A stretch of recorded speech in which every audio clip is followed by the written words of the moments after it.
अस्सलाम वालेकुम एवरीवन। अच्छा, आज जो है हम 12 लीड्स ऑफ ईसीजी को हम पढ़ेंगे, जिसको आप 12 व्यू ऑफ हार्ट भी कह सकते हैं। तो इसके ज़रिए हम जो है हार्ट को 12 डिफरेंट एंगल से जो है या 12 डायरेक्शन से जो है हम स्टडी करते हैं कि हार्ट में जो है क्या मसला है और क्या मसला नहीं है। अच्छा, पहले तो ये बात आती है कि 12 एंगल क्यों, मतलब 12 डिफरेंट डायरेक्शन से क्यों पढ़ते हैं।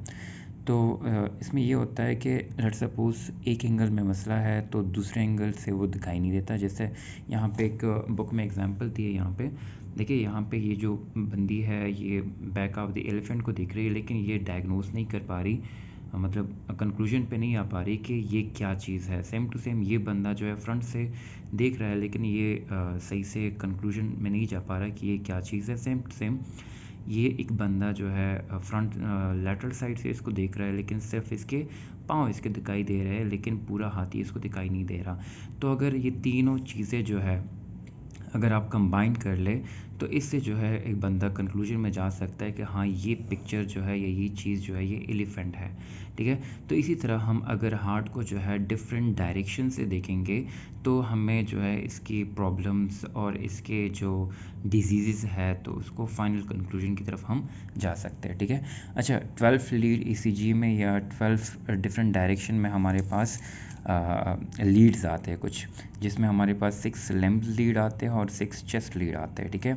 6 लेम्ब लीड्स में जो है हमारे पास फिर उसकी अलग डिवीज़न है, जिसमें 3 जो है वो हमारे पास स्टैंडर्ड लीड है और 3 जो है हमारे पास एगमेंटेड लीड है। ठीक है। अच्छा, स्टैंडर्ड लीड ऐसी लीड्स है जो कि मेनली ईसीजी में लगाई नहीं जाती, और वो लीड जो है वो उसको इमेजिनरी लीड भी आप कह सकते हैं, और ये लीड जो है अकेले भी आप लगा सकते हैं ईसीजी को डायग्नोस करने के लिए। अच्छा, तो सबसे पहले हम बात करते हैं 6 लेम्स लीड की। 6 लेम्स लीड हमारे पास अलग सिनेरियो क्रिएट करती है, और 6 चेस्ट लीड जो है वो हमारे पास अलग सिनेरियो क्रिएट करती है। लेम्ब लीड जो है वो एक्चुअली आपके हार्ट को वर्टिकल प्लेन में दिखाता है, जो कि फ्रंटल प्लेन भी आप इसको कह सकते हैं। इसमें आपने क्या करना होता है, एक बड़ा सा सर्कल आपने इम्पोज करना, मतलब बनाना होता है पेशेंट की बॉडी पर, इमेजिनरी सर्कल। ठीक है। ये सर्कल जो है मार्क करता है डिफरेंट डिग्रीज़ को, जिसमें आपके पास 0 डिग्री, 90 डिग्री, 60 डिग्री और 180 डिग्री आती है। जैसे हमारे पास यहाँ पे एक डायग्राम बनाया है, इसमें आप देख सकते हैं 90 डिग्री भी है, 0 डिग्री भी है, प्लस 90 डिग्री भी है और 80 डिग्री भी है। इसमें आपके पास 30 डिग्री भी आती है, सॉरी 30 डिग्री भी आती है, 60 डिग्री भी आती है, 90 भी आती है, 120 भी आती है, 150 भी आती है और 180 भी आती है। सेम टू सेम आप ये भी कंसिडर कर सकते हैं। अच्छा, electrical forces in the limb lead are viewed and upward direction, downward direction, also in the left and right throughout the circle। इसमें जो है आप इलेक्ट्रिकल इम्पल्सेस या जो इलेक्ट्रिकल चार्जेस जो है इसको आप नेगेटिव, मतलब डाउनवर्ड भी कंसीडर कर सकते हैं, अपवर्ड भी कंसीडर कर सकते हैं, लेफ्टवर्ड भी कंसीडर कर सकते हैं और राइटवर्ड भी कंसीडर कर सकते हैं। अच्छा, each limb has its own specific view of the heart, मतलब हर एक लीड जो है वो एक स्पेसिफिक डायरेक्शन या स्पेसिफिक तरीके से आपके हार्ट को देखता है। हर एक एंगल जो है आप उसको आइडेंटिफाई कर सकते हैं by dry a line from the negative electrode toward the positive electrode. अब नेगेटिव इलेक्ट्रोड पॉजिटिव इलेक्ट्रोड का क्या सीन है, अब यहाँ पे लेट्स सपोज 2 लीड्स बने हैं आपके पास। ठीक है। जिसमें क्या होता है कि लेट्स सपोज ये आपके पास एक लीड है और ये दूसरा लीड है। अब करंट जो है इस लीड से इस लीड की तरफ मूव कर रहा है, तो ये वाला लीड जो है ये पॉजिटिव कंसीडर होता है और ये वाला लीड जो है ये नेगेटिव कंसीडर होता है। ठीक है। तो अगर आपने फाइंड आउट करना है एंगल, तो आपने नेगेटिव और पॉजिटिव इलेक्ट्रोड को देखना होगा। ठीक है, कि कौन सा जो है पॉजिटिव है और कौन सा जो है वो नेगेटिव है। ठीक है। अच्छा, अब चलते हैं हमारे पास स्टैंडर्ड और अगमेंटेड लीड की तरफ, जो कि हमारे पास डिवीज़न है लेम्स लीड की। ठीक है। इसमें स्टार्ट में हमारे पास आते हैं स्टैंडर्ड लीड्स। अच्छा, ईसीजी में जो है स्टैंडर्ड लीड का कॉन्सेप्ट कुछ इमेजिनरी है, इसको मेनली लगाया नहीं जाता। ईसीजी में मेनली हम जो लीड्स लगाते हैं वो टोटल 10 अमाउंट में होते हैं, मतलब टोटल 10 नंबर होते हैं। अच्छा, इसमें जो है फर्दर डिवीजन अगर आप इसकी बात कर ले तो 6 हमारे पास चेस्ट लीड आते हैं, और 3 जो है हमारे पास AVL, AVR, AVF, और एक लीड जो है हमारे पास न्यूट्रल कंसीडर होता है, जिसको आप राइट लेटरल भी कह सकते हैं और न्यूट्रल भी आप इसको कह सकते हैं, ठीक है। तो ये लीड जो है हम मेनली लगाते हैं 12 लीड ECG में, या टोटल स्टडी ऑफ ECG में 10 लीड्स हम मेनली लगाते हैं। ये स्टैंडर्ड लीड जो है इसको आप बाइपोलर लीड्स भी कह सकते हैं, इसको रोमन वर्डिंग में 1 2 3, या इसको आप राइट आर्म, लेफ्ट आर्म और लेफ्ट लेटरल साइड पे भी आप लगा सकते हैं। अब बात करते हैं लीड नंबर 1 की। लीड नंबर 1 जो है उसकी अगर आप प्लेसमेंट की बात करें तो इसको जो है राइट आर्म या आप जो है राइट शोल्डर पे भी लगा सकते हैं। अच्छा, इसका एंगल डिविएशन जो है या एंगल जो है एंगल ओरिएंटेशन अगर आप स्टडी करना चाहते हैं तो बिल्कुल ये आपको 0 डिग्री प्रोवाइड करता है। कैसे? क्योंकि इसमें जो है आपका लेफ़्ट आर्म जो है वो पॉजिटिव आता है और राइट आर्म जो है वो नेगेटिव आता है, ठीक है। इसमें करंट की मूवमेंट जो है लेफ़्ट आर्म की तरफ होती है और राइट आर्म जो है वो बिल्कुल नेगेटिव कंसीडर किया जाता है, क्योंकि नेगेटिव आर्म पे जो राइट आर्म पे जो लीड्स होते हैं उनसे करंट जा रहा होता है, और लेफ़्ट आर्म पे जो लीड्स होते हैं उनकी तरफ करंट मूव करता है। तो जिन लीड्स की तरफ वो मूव करता है उनको हम पॉजिटिव कंसीडर करते हैं, और जिनसे करंट जा रहा होता है उनको हम नेगेटिव कंसीडर करते हैं। जैसे यहाँ पे आप डायग्राम में देखें तो आपको 0 एंगल जो है बिल्कुल 0 डिग्री जो है वो शो कर रहा है, क्योंकि करंट जो है वो मूवमेंट कर रहा है from right side toward the left side, और ये बिल्कुल आपके पास हॉरिजॉन्टल है, ठीक है। अच्छा, लीड नंबर 2, इसको आप LA भी कह सकते हैं, लेफ़्ट आर्म, या आप इसको लेफ़्ट शोल्डर पे भी आप लगा सकते हैं। अच्छा, इसमें जो है करंट की मूवमेंट जो है वो टूवर्ड द लेग्स होती है, लेकिन आप इसको जो है लेफ़्ट लेग कंसीडर कर सकते हैं।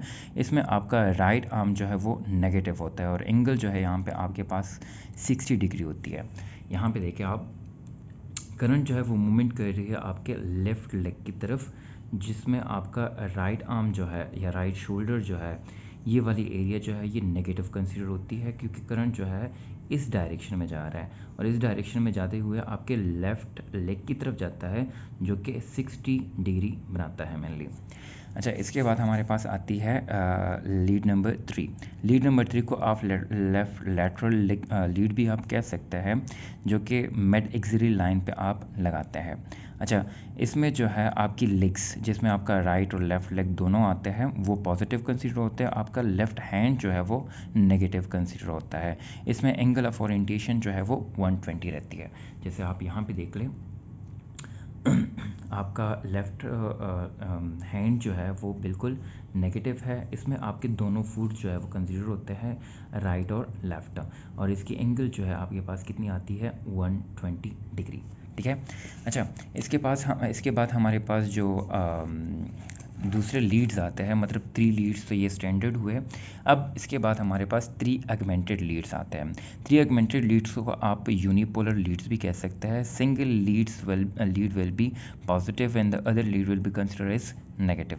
इसमें आप एक लीड को जो है पॉजिटिव कंसीडर कर सकते हैं और बाकी सारे लीड्स जो है वो उसमें नेगेटिव होंगे। इसमें AVL, AVR और AVF लीड्स आते हैं।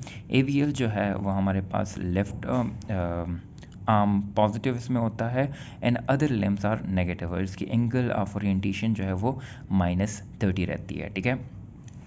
अच्छा, AVR जो है उसको आप राइट आर्म, उसमें आपका राइट आर्म जो है वो पॉजिटिव रहता है, और आपके अदर लिम्स जो है वो क्या होता है, नेगेटिव कंसीडर। इसमें आपका लेफ़्ट आर्म आता है, लेफ़्ट फुट आता है और राइट फुट आता है। इसकी एंगल ऑफ ओरिएंटेशन जो है हमारे पास 150 रहती है।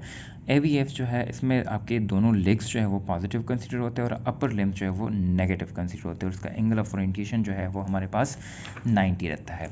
जैसे आप यहाँ पे देख सकते हैं, AVL जिसकी एंगल ऑफ ओरिएंटेशन जो है आपके पास 30 है, और AVR जिसकी एंगल ऑफ ओरिएंटेशन आपके पास 150 है, और AVF जिसकी एंगल ऑफ ओरिएंटेशन आपके पास 90 है। इसमें आपके दोनों फुट जो है वो पॉजिटिव कंसिडर होता है, और दोनों अपर लिम्स जो है उसको आप नेगेटिव कंसिडर कर सकते हैं। अच्छा, ये थी हमारे पास स्टैंडर्ड लीड और augmented lead, that is limbs lead. Limbs lead जो है हमारे पास यहाँ पे ख़त्म होती है। अच्छा, लिम्स लीड में एक और चीज़ यहाँ पे मैं आप लोगों के लिए ऐड कर दूँ कि इसमें जो है आपकी जो लीड्स की डिवीज़न है, कुछ इन्फीरियर है, कुछ लेटरल है, और यहाँ पे इस लीड को आप जो भी नाम देना चाहते हैं दे सकते हैं।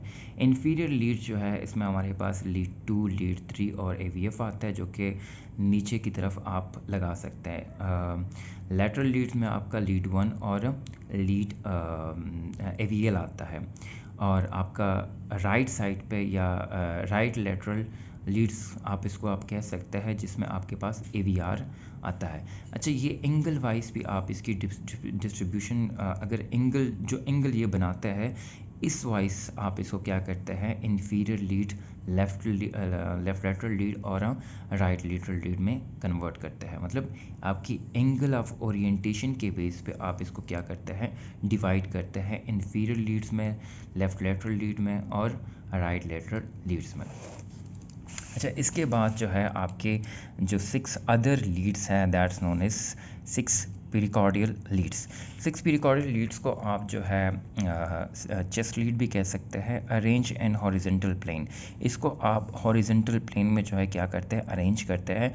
Record the forces moving interiorly and posteriorly, मतलब आपके हार्ट के बैक साइड पे जो करंट जा रहा है और फ्रंट साइड पे जो करंट आ रहा है उसको मेनली पेरिकार्डियल लीड्स जो है वो क्या करते हैं, डायग्नोज करते हैं या रिकॉर्ड करते हैं। These leads are all positive, ये सारे लीड्स जो है आपके पास पॉजिटिव होते हैं, और आपके सारी बॉडी जो है इसके लिए बाकी न्यूट्रल कंसिडर होती है।